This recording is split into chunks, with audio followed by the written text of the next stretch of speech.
ভারতের অন্য ভেন্যু তো ভারতই, তো ভেন্যু বলে তো কোনো কথা দাঁড়িয়েছিলাম, এখন সেখানেই আছে। বিশ্বকাপ মানেই উত্তেজনা, কিন্তু এবার মাঠে নয়, উত্তেজনা গড়িয়েছে বাংলাদেশ ভারত দুই বোর্ডের অন্দরমহলে। আসন্ন টি-20 বিশ্বকাপ আয়োজনকে ঘিরে অস্বস্তিকর টানাপোড়েন তৈরি হয়েছে দুই দেশের ক্রিকেট প্রশাসনের মধ্যে, যা এখন আইসিসির জন্য এক কঠিন পরীক্ষায় রূপ নিয়েছে। সেই পরীক্ষার কেন্দ্রে রয়েছেন আইসিসি চেয়ারম্যান জয় শাহ। এমন পরিস্থিতিতে বাংলাদেশ ইস্যুতে ভারতীয় ক্রিকেট বোর্ডের সঙ্গে জরুরি বৈঠকে বসছেন তিনি। এই বৈঠক শেষে কি সিদ্ধান্ত নেবে আইসিসি? ভারতের সাথে মিটিং এ বসছে ইন্টারন্যাশনাল ক্রিকেট কাউন্সিল বা আইসিসি, কারণ ওই আইসিসির চেয়ারম্যান জয় শাহ তো ভারতীয় ক্রিকেট হেড ছিলেন এই কদিন আগেও। চেহারাটা সেভাবেই হয়েছে পরিচিত। আন্তর্জাতিক ক্রিকেটের নিয়ন্ত্রক সংস্থার অলিগলি তাই ভারতীয়তেই ভরা। কিন্তু জয় শাহের সাথে বিসিসিআই এর মিটিং দেখতে যতই স্পাইডারম্যান মিটস স্পাইডারম্যান মিমের মতো মনে হোক, তা মেনে নেওয়া ছাড়া গতি নাই। আর ভারতের প্রভাবশালী গণমাধ্যম এনডিটিভি জানাচ্ছে তেমন একটা কিছুই হচ্ছে এই রবিবার, অর্থাৎ 11 জানুয়ারি ভারত নিউজিল্যান্ড প্রথম ওয়ানডের ডাগ আউটে। বাংলাদেশ আইসিসির কাছে পরিস্থিতির বিস্তারিত বর্ণনা দিয়ে চিঠি পাঠিয়েছে, যেখানে মোস্তাফিজকে দেয়া বিভিন্ন ধরনের হুমকির প্রমাণ আছে। আইসিসি এই মুহূর্তে সেই অভিযোগগুলোর অ্যাসেসমেন্ট করছে। এরপর চেয়ারম্যান জয় শাহ বসছেন বিসিসিআই এর সাথে শ্রীলঙ্কায় বাংলাদেশের ম্যাচগুলো আয়োজন করার বাড়তি লজিস্টিক সাপোর্ট এবং এর সাথে সম্পৃক্ত ইস্যুই হবে হয়তো আলোচনার কেন্দ্র। বিসিসিআই যদি রাজি হয় বাংলাদেশের দাবি মেনে নিতে, তাহলে তো হয়ে গেল। তা না হলে আর বিসিবি নিজেদের কথার নড়চড় না করলে জয় শাহ কিংবা আইসিসিকে বাধ্য হয়ে এই বিশ্বকাপ থেকে বাদ দিতে হবে বাংলাদেশকে। কিন্তু সেটা মোটেও সহজ কোনো প্রসেস নয়।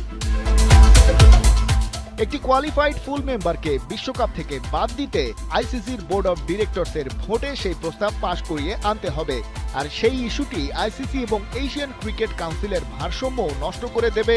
আর এই ঘটনার প্রভাব পড়বে পরের যে কোনো মেজর ক্রিকেট ইভেন্টেই, সেটা নিশ্চয়ই কেউই চাইবেন না।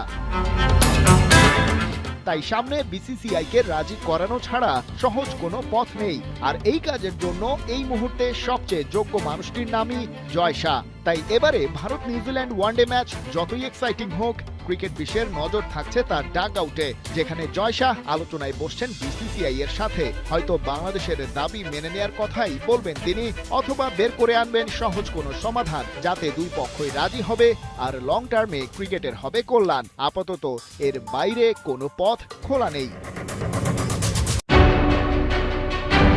আসন্ন আইসিসি টি-20 বিশ্বকাপকে ঘিরে বাংলাদেশের অংশগ্রহণ নিয়ে অনিশ্চয়তা আরও ঘনীভূত হচ্ছে। ভারতের মাটিতে জাতীয় দল পাঠানো নিয়ে গুরুতর নিরাপত্তা উদ্বেগের কথা উল্লেখ করে আন্তর্জাতিক ক্রিকেট কাউন্সিলের কাছে আনুষ্ঠানিক চিঠি পাঠিয়েছে Bangladesh cricket board BCB. BCB জানিয়েছে, ভারত সফর নিয়ে তাদের সব শঙ্কা ও অবস্থান বিস্তারিতভাবে তুলে ধরা হয়েছে ওই চিঠিতে।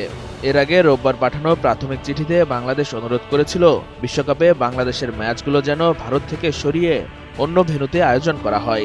আইসিসির অনুরোধের পর সেই উদ্বেগ আরও বিস্তারিতভাবে জানিয়ে নতুন করে চিঠি পাঠানো হলো। এখন আইসিসির জবাবের অপেক্ষায় বাংলাদেশ ক্রিকেট বোর্ড। সেই সিদ্ধান্তের উপরেই নির্ভর করছে বাংলাদেশ আদৌ এই বিশ্বকাপে অংশ নেবে কিনা। উল্লেখ্য, আগামী 7 ফেব্রুয়ারি ভারত ও শ্রীলঙ্কায় শুরু হবে টি-20 বিশ্বকাপ। এদিকে বুধবার যুব ক্রীড়া উপদেষ্টা আসিফ নজরুলের সঙ্গে বৈঠকের পর বিসিবি সভাপতি আমিনুল ইসলাম বুলবুল স্পষ্ট করে জানান, বর্তমান পরিস্থিতিতে ভারত সফরে যেতে অনিচ্ছুক বোর্ড। বৈঠক শেষে আসিফ নজরুলও বলেন, জাতীয় সম্মান ও ক্রিকেটারদের নিরাপত্তা নিয়ে কোনো আপোষ করবে না সরকার। তিনি বাংলাদেশের ম্যাচগুলো শ্রীলঙ্কায় সরিয়ে নেওয়ার